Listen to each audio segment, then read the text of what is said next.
Ladies and gentlemen, His Excellency President William Ruto and President Isaias Afwerki.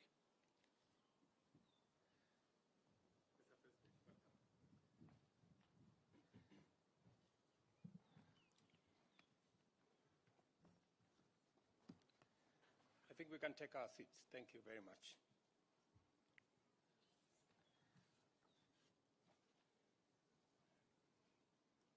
Your Excellency, President Isaias Afwerki, and your delegation, on behalf of the government and people of Kenya, I welcome you to Kenya. And Mr. President, thank you very much for honoring my invitation for you to visit our country.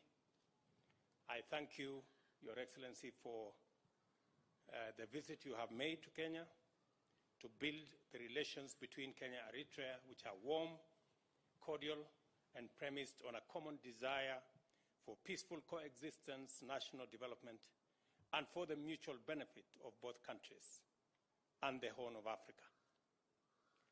Your Excellency, we have held fruitful bilateral discussions this morning in which we have agreed to develop comprehensive plans for cooperation in various sectors, including agriculture, trade and investment, air transport, mining, education, renewable energy, water management, tourism, the blue economy, and our regional integration.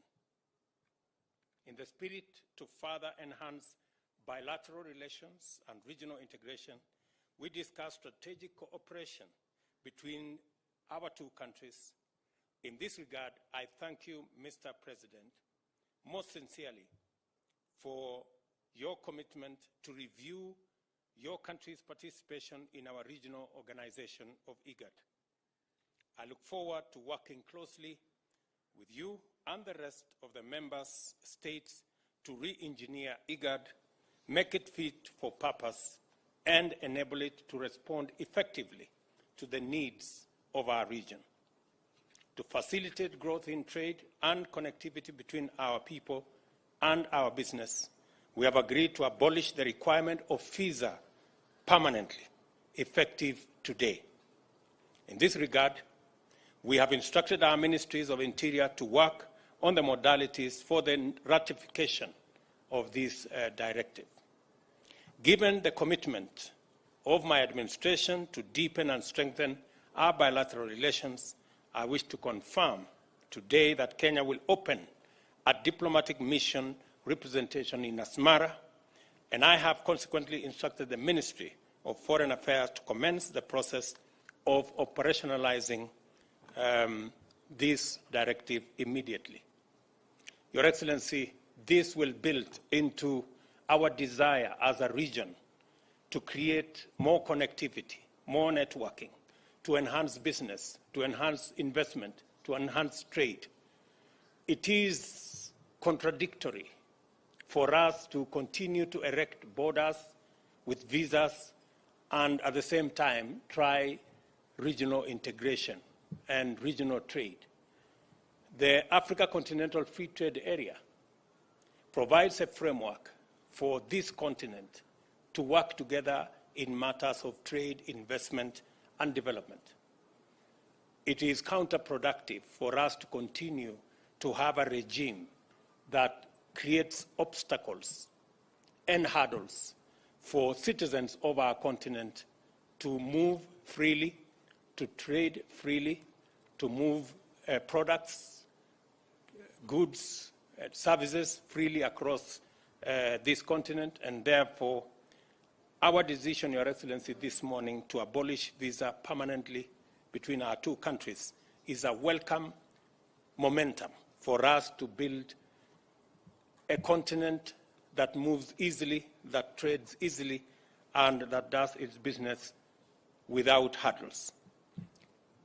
Your Excellency, we have also signed a framework agreement for cooperation, which will form the basis for elaborating joint action across various sectors. I look forward to the next joint commission of cooperation to give traction to each of these areas of action. I also look forward to continued and strengthened cooperation at the multilateral level and wish to thank President Afewerki for his gracious support of Kenya, including during our campaign for the United Nations Security Council seat. I have no doubt, Mr. President, that stronger cooperation will go a long way in driving the agenda of at the global as well as at the regional level, and to ensure that all dynamics beyond the continent continue to impact positively on the lives of our people.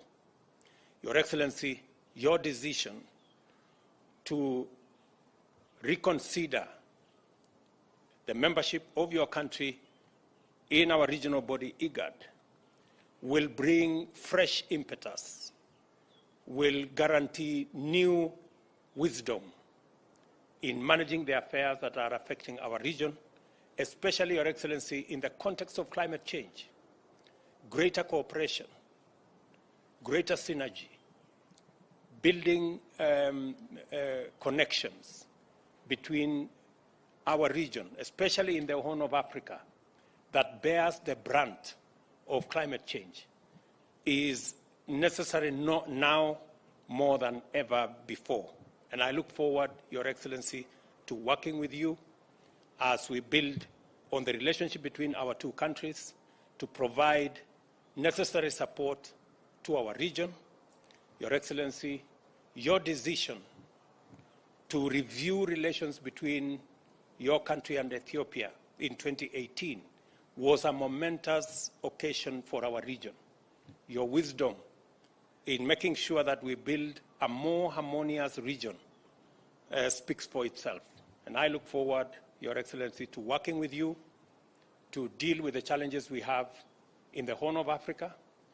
And I want to single out your training of Somali soldiers who are helping us pacify Somalia. We have Kenyan troops there, and your support for the Somali government by training their troops helps Kenya in making sure that we deal with the challenge of insecurity, the challenge of terrorism in Somalia, and I look with you to ensure that we stabilize Somalia, we eliminate terrorism, and we build a much more secure region. I also look forward, Your Excellency, to working with you in resolving the issues in Sudan and South Sudan, and working with our brothers in Ethiopia to build a better region for all our people, and ensuring that we make this region attractive for investment and for trade and for business. Your Excellency, again, on my own behalf and behalf of the people and government of Kenya, I want to thank you, and it is my hope that I will have another opportunity to host you, Mr. President, and my dear brother, His Excellency Isaias Afewerki, to this home, Kenya, again and soon. I know you call this place your home. Kindly convey my warmest regards on behalf of the people of Kenya to our brothers and sisters in the great country of Eritrea. Mr. President, thank you very much. Thank you. Mr. President, I would start by saying again, congratulate you for your presidency, number one. I congratulate you for this initiative you took to visit Asmara and inspire everybody, including myself, to face the challenge. And as the saying goes, don't add anything to a wise person's comments or comment. What you have said, what you have mentioned is a joint statement for Eritrea and Kenya and beyond. So thank you for that again.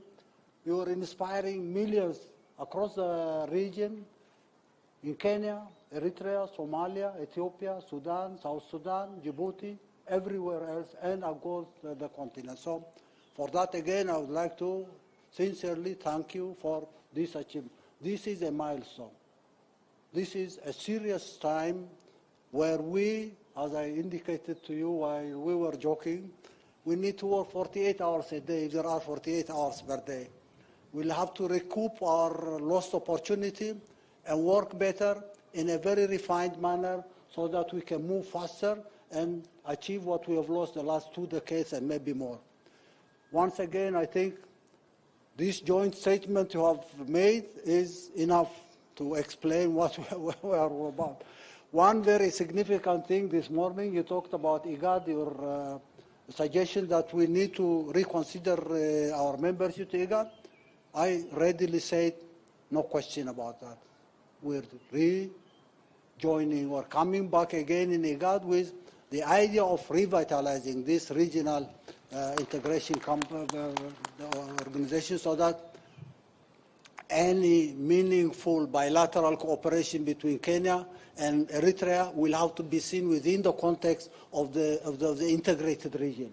We cannot achieve bilateral goals without the broader integrated region that we have dreamt to create decades ago. This is no new invention, it's not reinvention, we are not reinventing anything. This is an obligation.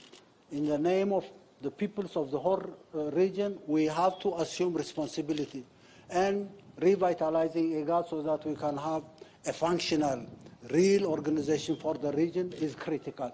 Without that mechanism, ideals, goodwill will not be productive. We'll have to create an institution that is functional and result-oriented so that we can say we have changed the face of the region. I don't know where I can stop, but I will have to stop here and say your statement is a joint statement for everybody else. I would like to thank your team, our team, and the invited guests who've come to listen to this.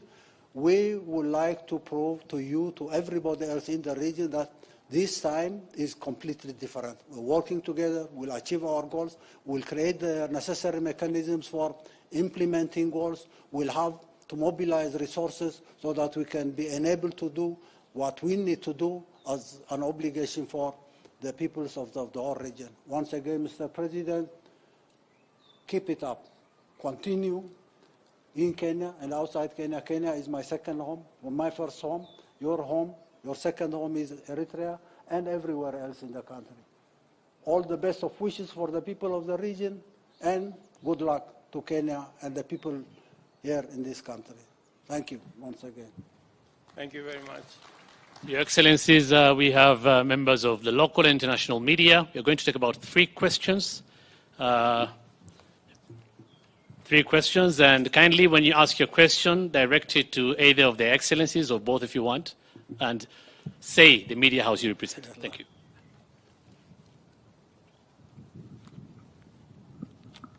Thank you, Excellencies. My name is Emmanuel Igunza from BBC Africa. My question is to both of you, Excellencies, regarding particularly Ethiopia. Both of the countries are heavily invested in the peace and security in Ethiopia and also in the region. And part of the agreement that the country had made was for the withdrawal of Eritrean troops in Ethiopia, in Tigray region. Have you discussed this, and how do you think about this in terms of taking forward the peace process?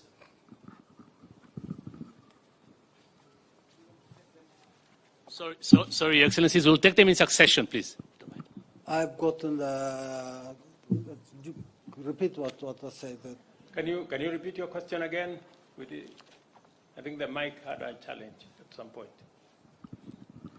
I just wanted to find out if you had further discussions regarding the peace process in Ethiopia.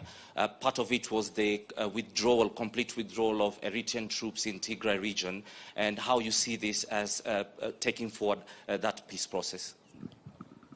I wish there was a representative from the Ethiopian government here to address this issue, because I have no intention of interfering in this matter, in spite of the disinformation campaign going on, trying to disrupt the process of peace in Ethiopia and trying to create a conflict between Eritrea and Ethiopia, which has been the norm for those who come to promote their agendas in the region. We say enough is enough. Ethiopia will have to enjoy peace. The people in Ethiopia will have to enjoy peace. What happened in Pretoria and Nairobi is a continuation of the aspiration and wish of the peoples in Ethiopia and everywhere in the region. And Eritrea has no agenda, no plan of getting involved in this matter without the permission of the sovereign Ethiopian government. You talk about the withdrawal or no withdrawal. We've said this is nonsense. Don't provoke us to come to a misunderstanding on why are you bothered about Eritrean troops who are there or not there, come out and not come out. Let's assume that the peace process in Ethiopia is going without any obstacles. We would like to see the agreement signed in Pretoria or Nairobi implemented on the ground so that we can secure peace and stability in Ethiopia for the benefit not only of Ethiopians but the whole region. I think as the President has told you, that is a matter that is clearly and squarely going on the ground. I think we've made huge progress, tremendous progress in implementing the peace agreement that was signed both in Pretoria and Nairobi, and all governments, including Kenya, which is a stakeholder in some way, all governments are satisfied with the implementation process of what is going on in Tigray. And therefore, I think it is a major milestone in the region providing a solution for challenges facing our region. The original agreement between Eritrea and Ethiopia was groundbreaking. This is something that was outstanding for many years. The fact that that was concluded peacefully in a progressive manner, and the fact that we are also making huge progress in ensuring that Tigray is safe and secure in accordance with the agreement that was signed is also testimony that the region is taking full charge of issues that affect our region. One thing probably I may add and say, if you don't want this Pretoria and Nairobi agreement to be implemented, don't make a pretext of Eritrean presence or non-presence. This has nothing to do with the implementation of this arrangement, and don't look for excuse, don't look for pretext. That's not available now. Full stop. Thank you very much. Thank you. Two more questions? Thank you so much, Your Excellencies. I have a question for Isaias Afwerki, His Excellency Isaias Afwerki. Still on Eritrea and Ethiopia. Louder. We can't hear you. Okay, cool. My name is Rael Umbor. I'm with the Washington Post here in Nairobi. So what is Eritrea's response to we cannot hear you. Can you raise your voice? Like this? Okay, Yeah. Cool. So what is Eritrea's response to repeated overwhelming documentation of war crimes by Eritrean troops in Tigray? And why did it deny its presence there for 5 months after the troops entered? My second question is, how many Eritrean troops have been killed in Tigray? And my third question to you is, do you have a plan for transition of power or elections in your country? Thank you. One question at a time. I will answer the first question. And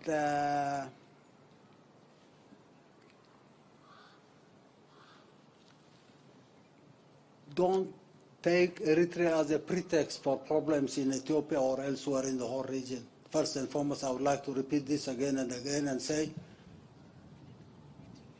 why is it an excuse for anyone, Washington Post or anybody else, as far as Ethiopia is concerned? This agreement is signed. It will take time to be implemented on the ground, and it's up to the government of Ethiopia to decide on the mechanisms and processes of implementing this arrangement.